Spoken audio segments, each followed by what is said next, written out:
오늘의 사연 시작하겠습니다. 안녕하세요. 저는 올해 30대 중후반으로 접어드는 남자입니다. 벌써 몇 년 전 일이긴 한데요. 이 일이 있던 뒤로 저는 처제를 만날 때마다 그때의 일이 떠올라서 처제를 어떻게 대해야 하나 혼란스러운데, 이제 아직 20대 중반인 처제는 저보다 훨씬 더 정신이 어른스러운 건지 아무 일도 없었던 것처럼 저를 대하는 걸 보면 여러 가지 감정이 교차합니다. 지금처럼 한파가 몰려오는 겨울이 아닌 그 당시 뜨거웠던 여름날의 이야기를 한번 해보겠습니다. 우리 처제는 객관적으로 봤을 때도 엄청 예쁩니다. 대학에서 무용 전공을 해서 그런지 괜히 걷는 모습도 사뿐사뿐하고 경쾌하지요. 손동작 하나하나까지 고급스럽고 예술적인 기운이 느껴집니다. 제가 아내와 결혼하기 전에 처제를 처음 소개받은 날에 처제가 너무 예뻐서 아내를 옆에 두고도 처제에게서 시선을 떼어놓을 수 없었습니다. 그 당시에는 한참 대학 생활 중이었던 처제였으니 오죽하면 제 마음속에 처제랑 결혼했으면 더 즐겁게 살 수 있었겠다 하는 생각까지 들 정도였으니 말이지요. 서울에 있는 무용으로 유명한 대학에 다니던 처제는 바쁜 것도 바쁜 거지만 사는 지역이 달라서 도무지 얼굴 보기가 힘들었습니다. 결혼 후에 처제를 다시 만나게 된 건 아내가 임신 후 5개월 차에 접어들었을 때쯤이었습니다. 아내는 아이가 생기면서 다니던 직장을 그만두었거든요. 그런데 그게 아내한테는 큰 충격이었는지 우울증처럼 다가오기 시작한 겁니다. 대학 공부 힘들게 해서 겨우 취직을 했는데 이제 내 인생은 애엄마로 끝이 나겠다. 전업주부가 내 인생 마지막 커리어가 되겠다 하면서 기운을 도무지 차리질 못하고 있었어요. 아내의 기운을 달래주려고 이것저것 시도해보았지만 도무지 어떤 걸 해줘야 할지 감이 안 잡히더라고요. 그러다 갑자기 서울에서 혼자 지내고 있던 처제가 생각났습니다. 두 사람이 나이 차이는 많이 나지만 서로 정신적으로 의지도 많이 하고 공유하는 것도 많았고 하니 분명 처제라면 저에게 좋은 해결책을 제시해 주지 않을까 하는 생각이 들었지요.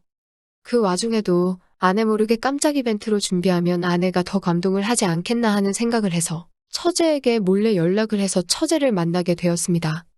대뜸 형부가 만나자고 하니 처제는 불편했을 텐데 이게 다 언니를 위한 일이라고 생각하니 마음씨 고운 처제는 흔쾌히 알겠다고 말하고 저에게 도움을 주기로 했습니다.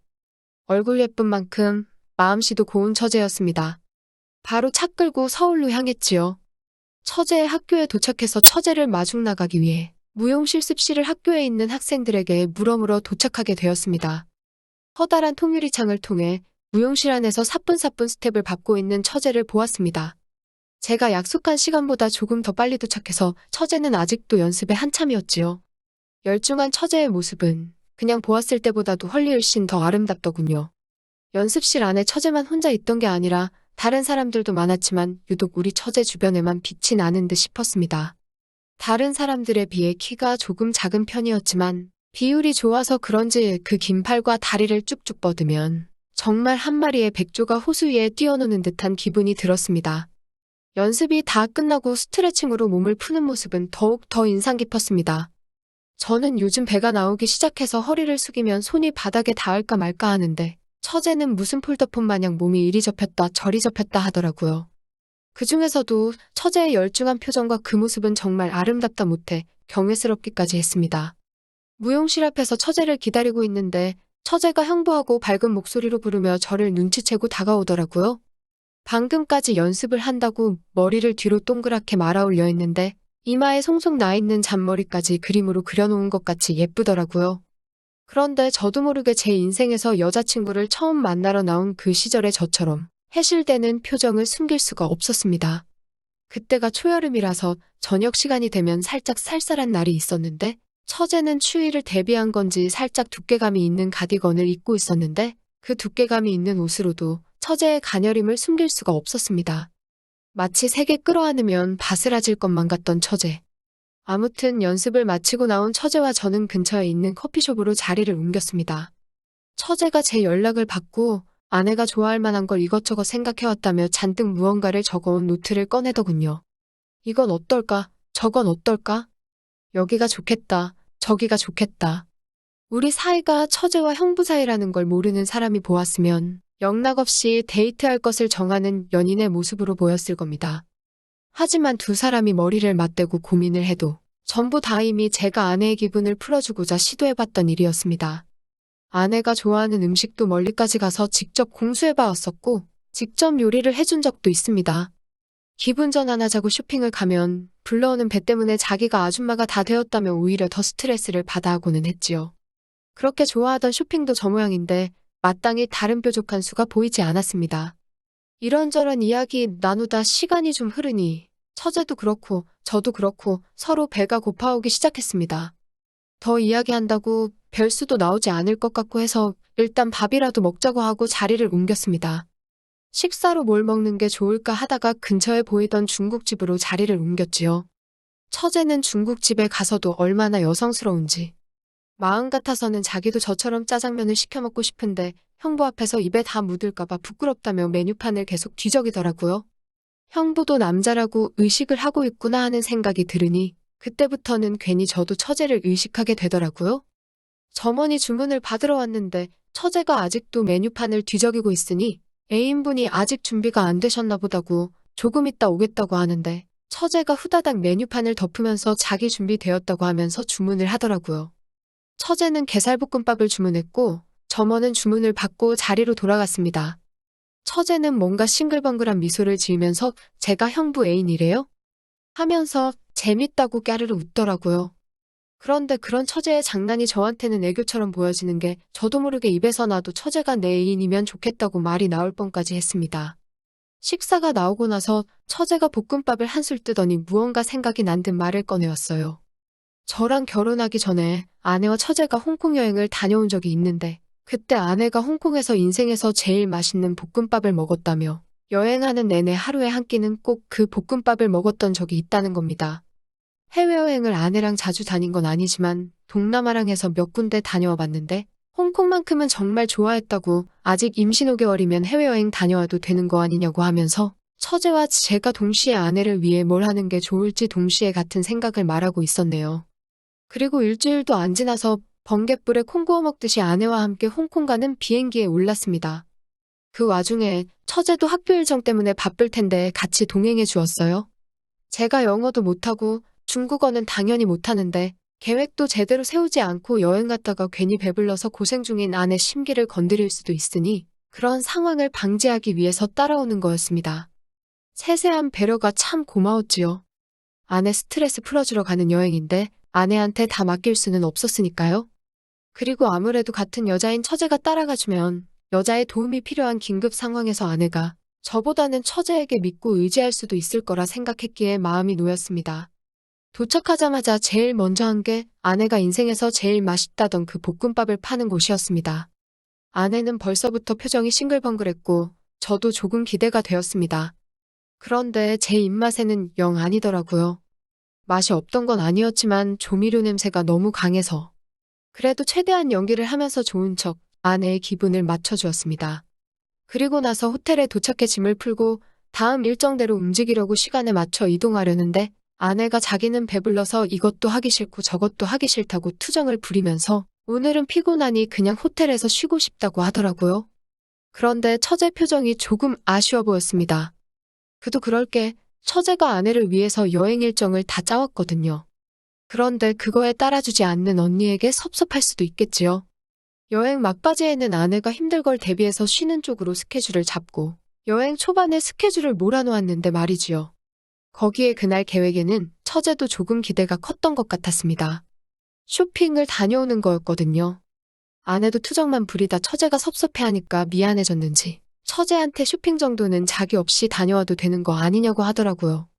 자긴 어차피 배가 나와서 요 근래 쇼핑 가면 우울하기만 하다고 자기는 방에서 쉴 테니 저희 보고 다녀오라고 하더라고요. 저도 같이 가냐는 거냐 물으니 그럼 여자 혼자 밖에를 내보내냐고 저보고 같이 따라가라는 아내의 명령이 있었습니다. 자기는 방에 있으니 아무 일도 없을 거라고. 그런데 처제한테 무슨 일 생기면 재미없을 줄 알라고 하면서요. 아무튼 처제도 기대하고 있던 일정 중 하나였으니 저랑 둘이서만 나가게 되었는데도 깡총깡총거리면서 아주 신나하더라고요. 나름 여행을 왔다고 여행지 분위기에 맞춰 차려입은 처제는 정말이지 잡지에서 뛰쳐나온 것 같은 모습을 하고 있었습니다. 어깨가 끈으로 된 무릎 아래까지 오는 몸에 붙는 하늘색 원피스를 입고 있는데 괜히 차려입은 처제랑 같이 걷고 있으니 연애하던 제 모습이 생각났습니다. 그런데 처제의 그런 차림새가 이 사단을 내게 될 줄은 몰랐습니다. 처제가 키도 작고 체구도 작고 마른 편이라서 웬만한 옷을 입더라도 다 옷이 벙벙하거든요. 몸에 붙는 원피스인데도 마르고 작은 처제한테는 큰 옷이나 마찬가지였습니다. 처제가 대중교통편을 확인한다고 핸드폰 검색으로 정신이 없는 동안에 옆에 서 있는 처제를 위에서 아래로 내려다봤는데 보여선 안 들게 보이는 겁니다. 그런데 딜레마에 빠지게 된 게 이걸 말을 해줘야 하나 말아야 하나 싶더라고요.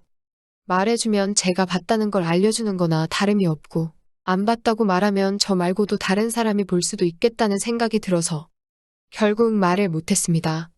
지하철을 타게 되었는데 앉을 자리가 있긴 했는데 처제를 앉게 만들면 그건 그거대로 지하철에 탄 다른 사람들에게 전부 보여주는 건 아닌가 싶어서 처제를 설득해서 서서 가게 되었습니다. 차라리 제가 몸으로 가려주면 적어도 다른 사람은 우리 처제를 못 보지 않겠나 하는 생각이었지요. 물론 저도 자꾸만 눈이 가긴 했지만 다른 놈들 보는 것보단 내가 보는 게 낫다는 생각이었습니다. 그러면서도 문득 이런 처제한테 애인이 생기면 정말 그 애인은 복받은 놈이기도 하겠지만 나한테는 반 죽은 목숨이다 이런 생각이 들었습니다.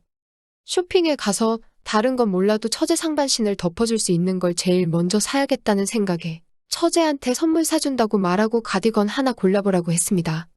처제는 제가 옷 사준다는 말에 신이 나서 진짜요? 형부, 사랑해요. 하며 애교를 부리더니 엄청 좋아하더라고요. 쇼핑이 끝나고 다시 올라탄 지하철은 출발할 때만큼 사람이 많았습니다. 그래도 이제는 걱정이 없었는데 처제가 제가 사준 옷이라며 사자마자 벌써부터 입고 다니면서 좋아해줬기 때문입니다. 그런데 지하철이 점점 혼잡해지더니 사람이 엄청나게 많아지기 시작하더군요. 밀려 들어오는 사람 때문에 저도 밀리기 시작했고 그렇게 처제랑 거의 껴안고 오듯이 달라붙어 오게 되었습니다. 예상 못한 일이지만 처제와 잔뜩 달라붙어서 한참을 있으니 처제도 그동안 애교 부리던 모습은 온데간데 없고 부끄러워서 제 눈을 못 마주치더군요. 그 모습에 저도 정신을 차리지 못하고 처제를 그 자리에서 와락 끌어안아 버렸습니다. 호텔에 도착을 했지만 저는 아내가 쉬고 있는 제 방으로 가지 않고 옆에 따로 잡아놓은 처제의 방으로 향했습니다. 혹시나 아내가 있는 옆방에 소리가 새어나가진 않을까 조심하고 또 조심했지요. 일을 끝마치고 서로 실수했다는 걸 알았지만 처제는 아내가 혹시나 의심을 할 상황을 대비해 아무 일도 없었던 척 그대로 다시 저와 같이 아내 방으로 향해 저녁 식사는 뭘 할 거냐 하면서 아무 일도 없었던 척을 하더군요. 아내가 나가기 귀찮다고 저녁 식사는 밖에서 사다 달라길래 처제와 또 같이 밖을 나가야 했습니다. 처제는 저한테 자기도 잘못한 게 있으니 마음에 담아두지 말라고. 이건 둘이 같이 비밀로 간직하자고 하는 겁니다. 언니가 아이가 생기면서 형부도 오래 참았을 거 아니냐고. 그러니 자기는 일이 이렇게 된 걸 이해할 수 있다고 하면서 제 탓을 하나도 하지 않는 겁니다. 이렇게 예쁜 데다가 마음씨도 곱고 이해심마저 넓을 수가 있다니. 그 다음 날에도 처제는 아무 일도 없던 것처럼 행동했습니다. 여행은 아무 일도 없이 마무리되었고 그 이후에 5개월이 또 지나서 건강한 아들이 태어나게 되었고요. 처제와는 오히려 여행을 기점으로 더 자주 만나게 되었는데 지나가는 말로 둘만 있을 때 그때의 이야기를 하고는 합니다. 하루는 너무 찰봤던 것 같다, 아쉽다 하면서 장난인지 진심인지 모를 이야기를 툭툭 던질 때가 있습니다. 홍콩에 또 가고 싶은데 같이 갈 사람이 없어서 못 간다고 말하며 아내한테 형부 좀 빌려줄 수 있냐고 물을 때도 있어요. 아내는 당연히 장난으로 받아들이지만 그때 사건이 있던 저로서는 아주 죽을 맛입니다만 갈 수 있다면 한 번 더 이번에는 둘만 해서 같이 다녀오고 싶네요. 벌써 몇 년이나 지난 이야기인데 우리 처제는 그렇게 예쁜데도 그때 이후로 한 번도 남자친구를 만난 적이 없습니다. 저는 괜히 처제가 혹시 저를 염두에 두고 있느라 연애를 못하는 건가 하는 생각을 할 때도 있네요. 제가 조금 오버하는 것일 수도 있겠지만 말이죠. 훗날 저희 동서가 될 남자는 누구인지 누가 될진 모르지만 정말 그 사람은 전생에 나라를 구원 복받은 사람이 아닐까 하는 생각이 듭니다. 또 찾아주셔서 감사합니다.